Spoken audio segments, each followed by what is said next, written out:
Só que aqui, graças, né, a Dom Castro Maia, né?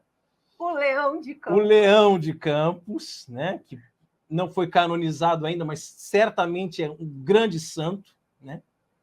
Ele, com todo jeitinho, com todo jogo de cintura, porque ele participou do concílio, né? Ele foi um dos padrinhos conciliares, né? Então, com todo o jogo de cintura, ele não implementou a missa nova assim imediatamente aqui. Depois, alguns padres começaram a celebrar a missa nova, mas ele ficou com um grupo, né, celebrando a missa tradicional. A gente também pode fazer uma outra live explicando, contando a história da administração apostólica, não é o caso hoje. Mas só para vocês entenderem que aqui a missa nova não entrou, né?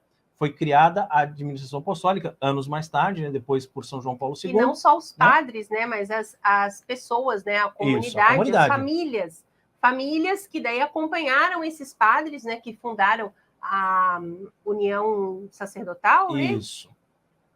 E aí essas famílias foram todas, né, juntas. Então a gente vê hoje aqui senhoras e senhores já que participaram daquela época. No momento, né? Viram acontecer aquele racha na igreja. Né? E nós aqui, né, por nossa vez, né, nós lá na Missa Nova, achando que aquilo tudo era o correto, era o normal, era o certo e tudo mais, numa capela assim muito, muito, muito renovada, progressista, né? Muito mesmo.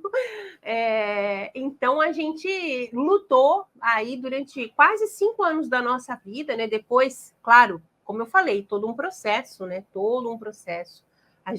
A Jornada Mundial da Juventude, não lembro que ano que aconteceu. 2013.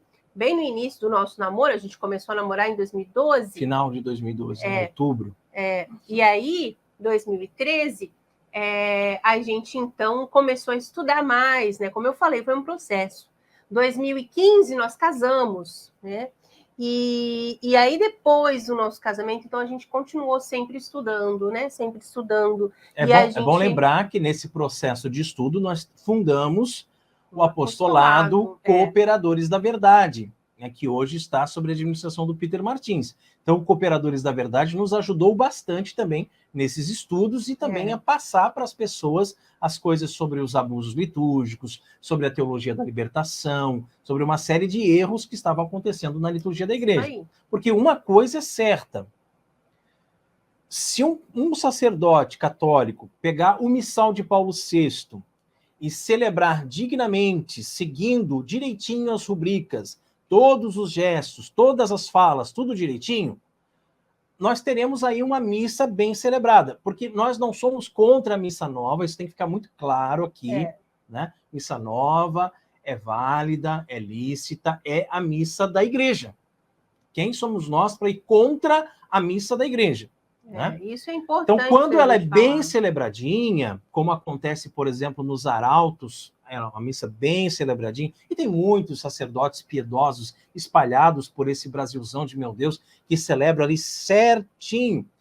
O padre Paulo Ricardo costuma dizer que o sacerdote ele tem que fazer um esforço, assim, quase que sobrenatural, para que ele celebrando ali, olhando para o povo, né? Porque a missa nova é versus populum, né? A missa antiga é versus Deum, é voltada para Deus, né? Ou de costa para o povo, como você preferir. Ele tem que fazer um esforço muito grande para conseguir rezar. Mas tem padre que consegue, faz esse esforço, consegue rezar, é uma missa bem celebrada, bem bonita. Mas o que acontece, infelizmente? Que isso aí é 0,5% só. 0,5% dos padres rezam assim. O resto, né, é oba-oba, é invencionismo, é pirotécnicas, povo, né? É malabarismos, é coisa arada, é o Santíssimo entrando num drone dentro da igreja, né? É padre entrando a cavalo dentro da igreja, né? É missa afro, missa baiana, missa gaúcha. Missa gaúcha, gente, né? Que ao invés de pão e vinho, ofertar churrasco e chimarrão. Sabe, coisas assim absurdas acontecem na missa nova. Havia abusos na missa antiga? Havia, mas muito menos, né? E todas as comunidades que a gente conhece que celebram a missa antiga, celebram muito bem celebrado, com todas as rubricas, com todos os gestos, sem nenhum tipo de abuso. Mas o fato é que, como a Carol falou, nós tínhamos os Cooperadores da Verdade. Os Cooperadores da Verdade criaram uma confraria, onde as pessoas se reuniam mensalmente para conversar, para rezar, para falar sobre algum tema doutrinário, para fazer também um churrasquinho e tal, uma confraternização. Então, esse grupo foi crescendo, de pessoas interessadas também em conhecer não só a missa antiga, mas conhecer formas de celebrar melhor a missa nova, né? E isso foi crescendo tanto que chegou a ser tema de reunião do clero lá na Arquidiocese de Florianópolis, né? Porque era chamado de a ideologia Reimann, né?